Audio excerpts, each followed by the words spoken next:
Biserica ne-a dat toate la un nivel cât de cât accesibil nouă tuturor. Dar biserica trebuie să o folosim ca o pistă de decolaj. Postul este cu totul altceva decât ce știm noi. Unii dintre noi, din păcate nu eu, dar unii au știut să postească mai. Dar nu e vorba de post ca performanță, este vorba de o nevoie duhovnicească. Deocamdată este un regim foarte inteligent, dacă îl ținem inteligent. Și asta putem învăța de la fetele tinere care vor să-și păstreze silueta, decât că și ele câteodată sunt prea răvnitoare și exagerează. Dar vreau să zic, ele țin dieta inteligent, că ele urmăresc ceva. Noi trebuie să învățăm să urmărim ceva și rugați pe Dumnezeu să ne însufle ce? Să vedem. Fiindcă tot ce este în biserică nu au fost performanțe a unor oameni extraordinari, au fost niște nevoi. Și când cântăm într-o pare, nevoință mai presus de fire, da, dar nu performanță. Au fost nevoi, cum zice Sfântul Pavel, că trupul râvnește împotriva Duhului, dar și Duhul râvnește împotriva trupului. Dar câtă vreme trăim toate lucrurile astea ca o rânduială, că așa se zice, astăzi putem mânca pește și deci mâncăm pește, dar mâine nu se poate mânca, deci numai asta, post negru, să zicem. Deci, bună rânduială și dacă o trăim inteligent, foarte sănătos, foarte bună rânduială. N-am mai fi printre noi, cum se zice, supraponderat, sau graș, hai să zicem pe românește, și alte lucruri. Bine, nu e numai mâncarea care ne îngrașă, sunt și boli și moșteniri și alte, dar vreau să zic, la nivel de dietă, la nivel de trăire, toate lucrurile astea sunt inteligent făcute, însă e numai pista de decolare. Lucruri mult mai mari ne-ar aștepta dacă am, ca și părinții, și asta observam, și asta începe să fie persoana.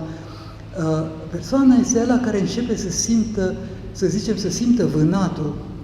Un câine aleargă în pădure. De ce? Ceilalți câini, observând asta, poate fac o rânduială. Hai să alergăm și noi în pădure.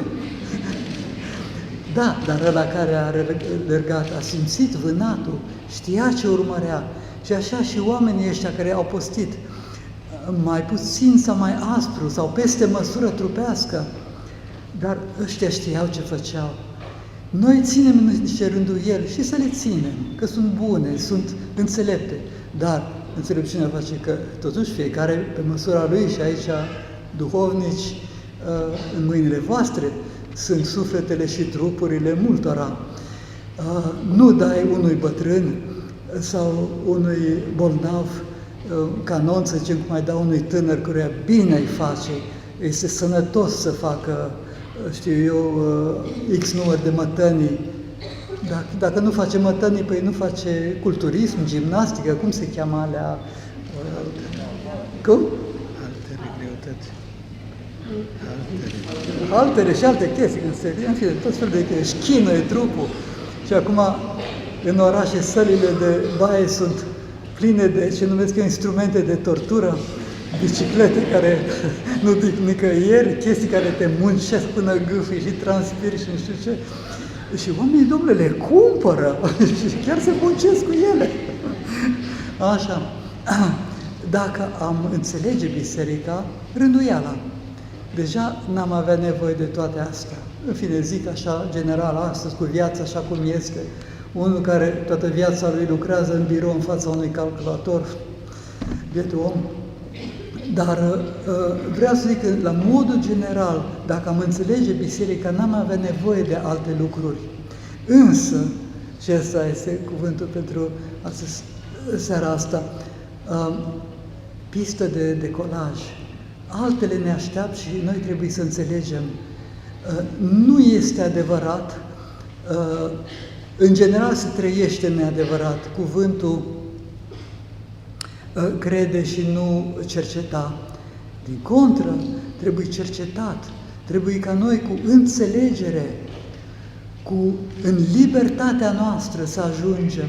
La început suntem constrânși și ne lăsăm constrânși de bunăvoie, că iubim biserica sau avem încredere în biserică și facem cu oarecare constrângere, ne uităm în calendar dacă putem mânca pește sau nu, e oarecare constrângere. Dar când ajungem să trăim mai deplin, să înțelegem mai deplin, să simțim vânatul, atunci toate lucrurile astea încep să fie ca o trambulină din care nu facem decât să facem saltul nostru într cele veșnice.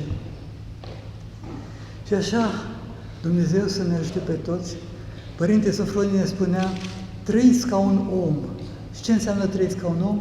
Rugați-vă, unul pentru altul și fiecare pentru fiecare și pentru toți.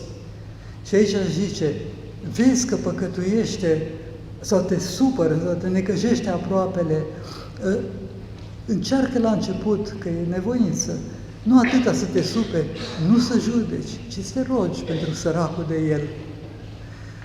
Vezi că te smintește preotul sau duhovnicul, roagă-te pentru el. Te smintește episcopul că nu știu ce, roagă-te pentru el. Fiecare să se roage pentru toate mădularele bisericii și pentru întreaga biserică. Și atunci am devenit altă lume. Și cu asta, poate destul.